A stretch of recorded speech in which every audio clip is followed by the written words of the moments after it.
పేరుని నకిలీ ఇళ్ల పట్టాలపై హైకోర్టు సంచలన వ్యాఖ్యలు. ఇక వివరాల్లోకి వెళ్ళినట్లయితే మీకు గుర్తుందో లేదో, మొన్న 2024 సార్వత్రిక ఎన్నికల సమయంలో అంటే ఎన్నికలకు ముందు నకిలీ ఇళ్ల పట్టాల పంపిణీ కార్యక్రమం మచిలీపట్నం నగర ప్రాంతంలో జరిగింది. సో ఏదైతే పేరుని కిట్టు వైసీపీ అభ్యర్థిగా ఉన్నారు కదా, సో ఆయన ఈ రకంగా నకిలీ ఇళ్ల పట్టాల పంపిణీ కార్యక్రమం చేశారు అని చెప్పేసి దీనికి సంబంధించి పెద్ద సంచలనంగా మారింది. పేరుని నాని, పేరుని కిట్టు ఇద్దరు కూడా తండ్రి కొడుకులు ఆ రకంగా ఒక ఫేక్ పట్టాలు సృష్టించి, అంటే రేపు ఎన్నికలు అయిపోగానే మీకు అందరికీ కూడా ఆ ఇల్లు కట్టించిస్తాము ఆ ఇళ్ల పట్టాలలో అని చెప్పేసి అని. పోనీ ఏవైనా సరైన పట్టాలంటే అవి నకిలీ పట్టాలే అని చెప్పేసి దీనికి సంబంధించి ప్రభుత్వం మారిన తర్వాత కేసు రిజిస్టర్ అయింది. సరే, అప్పుడు వాదోపవాదనలు జరిగినాయి. దీనికి సంబంధించి విచారణ చేపట్టారు, అంతా జరిగింది. కానీ అది ఏమైందో తెలియదు ఇప్పుడు. సో మొత్తానికి నిన్న విచారణ జరిగింది. హైకోర్టు కొన్ని సంచలనమైన వ్యాఖ్యలు అయితే చేసింది. ఆ ఇళ్ల పట్టాలు ఏవేవైతే వీళ్ళు ఇష్యూ చేశారో 4 వారాల్లో వాటిని రద్దు చేసేయండి అని చెప్పేసి అన్నారు. అట్లాగే దీనికి సంబంధించి ఎవరెవరు ఉన్నారో చర్యలు ఏం తీసుకున్నారు, దీనికి సంబంధించిన అధికారులు ఎవరు, వాళ్ళపైన తీసుకున్న చర్యలేంటి, అవన్నీ కూడా అఫిడవిట్లో సబ్మిట్ చేయండి అని చెప్పేసి అన్నారు. సో ఇక్కడ ఆలోచించవలసిన అంశం ఏంటి అంటే, అసలు ఏం చర్యలు తీసుకున్నారు, అసలు చర్యలు తీసుకున్నారా తీసుకోలేదా, అసలు కేసు ఎందుకు అటకెక్కింది, మరి ఎందుకు దీనికి సంబంధించి ఇప్పటివరకు ఈ రకంగా ఉంది. అందుగురించే ఒక వ్యక్తి పిటిషన్ వేశారనమాట.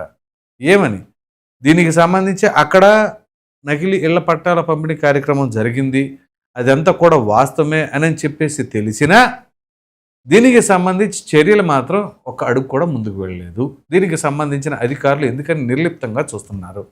ఇది ప్రభుత్వం కూడా ఒక ప్రక్కన ఆలోచించాలి. నాట్ ఓన్లీ ఇన్ కోర్ట్, అసలు మామూలుగా పోలీసులు కావచ్చు, ప్రభుత్వం కావచ్చు, ఏం చేస్తున్నారు. ఖచ్చితంగా ఒక తప్పు జరిగింది అని అన్నప్పుడు దాని మీద ఆరోపణలు చేయటం అనే కాదు, దానికి సంబంధించి ఆధారాలు సేకరించిన తర్వాత కూడా చర్యలేవి. ఇది కూడా రాజకీయ కక్ష అనడానికి అవకాశం ఉండదు కదా, ఎందుకంటే ఆధారాలు సేకరిస్తున్నారు కదా, అవి సేకరించేశారు. మరి దీనికి సంబంధించి మరి ఏంటి నెక్స్ట్ స్టెప్, ఏం జరుగుతూ ఉంది అని చెప్పేసి వాళ్ళ హైకోర్టు ప్రశ్నించే పరిస్థితికి వచ్చింది. సో అవి నకిలీ పట్టాలే, వీళ్ళు హామీ ఇచ్చారు, అది దొంగ హామీనే. ఇక సో దీనిని బట్టి అక్కడ ఏం జరిగింది అంటే క్లియర్ కట్. సో ఇప్పుడు ఉదాహరణకి మనం చెప్పుకోవాల్సి వస్తే పేరుని కుటుంబం పైన, అంటే పేరుని నాని కావచ్చు, తన సతీమణి కావచ్చు, ఇప్పుడు పేరుని కిట్టు కావచ్చు, వాళ్ళ ముగ్గురే కదా మొత్తం కుటుంబ సభ్యులు. సో తన భార్య పైన ఆ రేషన్ బియ్యానికి సంబంధించిన దాంట్లో అప్పట్లో కేసు రిజిస్టర్ అయ్యింది. దానికి సంబంధించి ఏదైతే ఆ నష్టం జరిగింది, ఆ 1,80,00,000 రూపాయలు ఏదో డీడీ తీసి ఇచ్చారు పేరుని నాని అప్పట్లో. సో పైగా పేరుని నాని గారు ఆయన సతీమణిని అరెస్టు చేయలేదు ఈ కూటమి ప్రభుత్వం అని చంద్రబాబు నాయుడు గారిని పొగిడారు. ఆయన మహిళల జోలికి రారని చెప్పేసి అన్నారు. ఆ విషయంలో చంద్రబాబు నాయుడు గారు గ్రేట్ అని పొగిడారు. ఆ తర్వాత మళ్ళా యాజ్ యూజువల్లే అది అలా ఉంటే ఇప్పుడు ఈ ఎపిసోడు, మరి ఈ నకిలీ ఇళ్ల పట్టాలకు సంబంధించిన వ్యవహారంలో ఓన్లీ అధికారులదే తప్ప, ఎందుకంటే అప్పుడు కన్సర్న్ విఆర్ఓ, ఎంఆర్ఓ వీళ్ళందరి చేత ఏం చేయించారు, సరే వాళ్ళపైన ఎటువంటి చర్యలు తీసుకున్నారు. మరి వీళ్ళు ఎవరు పెట్టి చెబితే చేశారు ఇది, అది కూడా ఉండాలి కదా. సో అంటే అధికారులే బలైపోతా ఉన్నారా.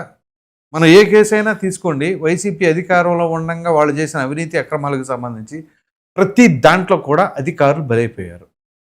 కానీ ఆ ఆదేశాలు ఇచ్చిన వాళ్ళు లేకపోతే ఓరల్గా చెప్తారు కదా, మందిలా కానివ్వండి అని చెప్పేసి చెబుతారు, వీళ్ళ బాడీ లాంగ్వేజ్ ప్రకారంగా చెప్పాలంటే.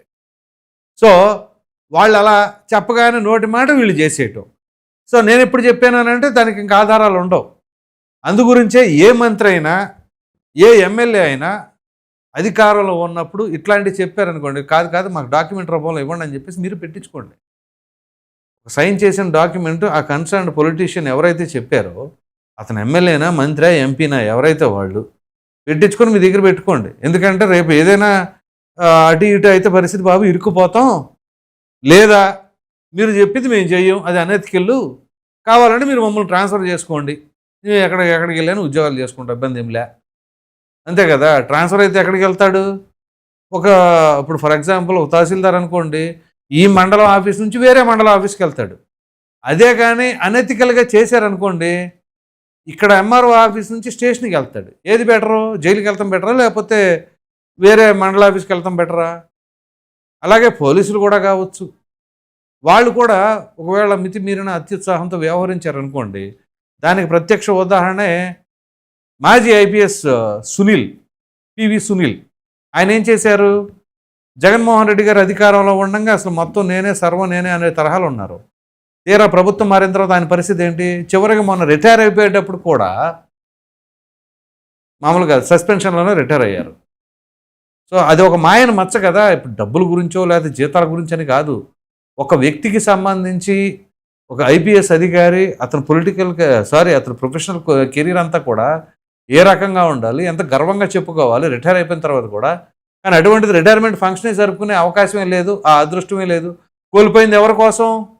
ఇదిగో సో రాజకీయ నాయకులకి మరి వాళ్ళ దగ్గర మెప్పు పొందాలనో, లేకపోతే వాళ్ళ దగ్గర ఇంప్రెషన్ కొట్టేయాలనో, లేకపోతే వీళ్ళకే వాళ్ళంటే అభిమానం ఉండో. ఒక ప్రొఫెషనల్గా ఉన్నప్పుడు ఇట్లాంటి పనికిరావు. అందులోనూ లా అండ్ ఆర్డర్కి సంబంధించి కానీ, అసలు ఎస్పెషల్లీ పోలీస్ డిపార్ట్మెంట్లో అట్లాంటి ఇంట్రెస్ట్ ఏం ఉండకూడదు. ఏదైనా ఉన్నా ఉద్యోగం రిజైన్ చేసేసి అప్పుడు వెళ్ళాలి, కానీ అటు జాబ్లో ఉంటూ ఆ ఉద్యోగం చేసుకుంటానే మాకు ఇతరంటే ఇంట్రెస్ట్ కాబట్టి మేము ఎలాగైనా చేసేస్తామనంటే ఇదిగో ఇప్పుడు చాలామంది ఉన్నారు. కాబట్టి ఇప్పుడు ఇరుక్కుపోయింది ఎవరు? అక్కడ రెవెన్యూ శాఖకు సంబంధించిన వాళ్ళు ఇరుక్కుపోయారు. మరి ఆ అధికారుల పరిస్థితి ఏంటి? వాళ్ళ భవిష్యత్తు ఏంటి? సో అదేమంటే మా జగన్మోహన్ రెడ్డి మరలా అధికారంలోకి వస్తే అంటే ఇప్పుడు వాళ్ళకే నమ్మకం లేదు. వస్తున్న సర్వేలు కూడా చూస్తూ ఉంటారు. మనం ఆల్రెడీ పైనీర్ పోల్ సర్వే అని చెప్పేసి మనమే మొట్టమొదటిగా రిలీజ్ చేసింది పబ్లిక్లోకి. సో పరిస్థితి ఏ రకంగా ఉందో అర్థం చేసుకోవచ్చు. ఇక జగన్మోహన్ రెడ్డి గారు కళ్ళ అయినా కానీ అధికారంలోకి రాలేడు అనే పరిస్థితి చాలామంది అభిప్రాయపడుతూ ఉన్నారు. ఇటువంటి తరుణంలో ఆయన్ని చూసి ఇంకేముంది మా జగన్ 30 ఏళ్ళు ఉంటారు అని చెప్పేసి భావించినటువంటి ఆయన పార్టీకి సంబంధించిన నాయకులు కావచ్చు, వాళ్ళే ఇవాళ నిర్ఘాంతపోతున్నారు జగన్మోహన్ రెడ్డి గారు చేస్తున్న వ్యాఖ్యలకి, ఇప్పుడున్న పరిస్థితులకి. మరి అటువంటిప్పుడు ఈ అధికారుల భవిష్యత్తు ఏ రకంగా ఉంటుంది అనే భావన కూడా రాదంటారా? 100% వస్తుంది. సో ఇప్పుడు పేర్ని నానికి సంబంధించిన కేసులో ఆ ఇళ్ల పట్టాలకు సంబంధించిన పంపిణీలు అదంతా కూడా మరి 4 వారాల్లో రద్దు చేయాలని చెప్పేసి హైకోర్టు ఆదేశాలు జారీ చేసింది. దానికి సంబంధించి ఇప్పుడు ఎవరెవరైతే ప్రమేయం ఉందో వాళ్ళందరిని కూడా మరి ఖచ్చితంగా చర్యలు ఉంటాయి అనేది స్పష్టంగా అర్థమవుతుంది.